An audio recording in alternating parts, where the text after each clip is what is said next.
Sam Raimi is one of the best directors of all time. From Spider-Man to Evil Dead, all of his movies have a very distinct style to them. And no movie demonstrates this better than 2004's Spider-Man 2. This movie is everything you can want out of not just a comic book movie, but a film in general. Incredible filmmaking, faithfulness to the source material, and characters anyone can grab onto.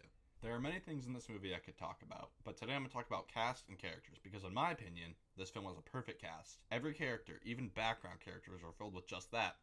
Character. Oh, he stole that guy's pizza! And today I'm going to focus on two characters, Peter and Otto, the protagonist and the antagonist.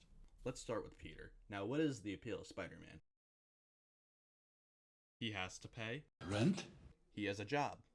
Could you pay me in advance?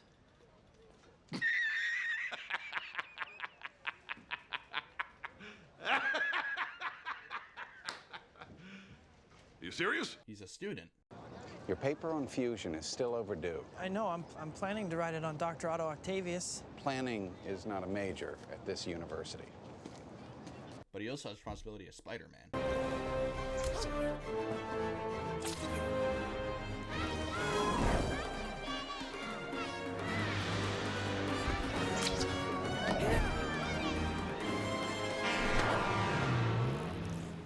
That's why he's been so popular for the past 60 years. He's just like you and me. And even at his lowest point, he stays true to himself. He takes the lessons he's learned and then he passes them on to others. Sometimes we have to be steady and give up the thing we want the most. Even our dreams. Through this, he's able to get to Otto and save the day. Speaking of... The power of the sun in the palm of my hand. Otto Octavius is one of the best villains in cinematic history. In many ways, he's everything Peter wants to be, which makes it all the more heartbreaking once he turns to evil.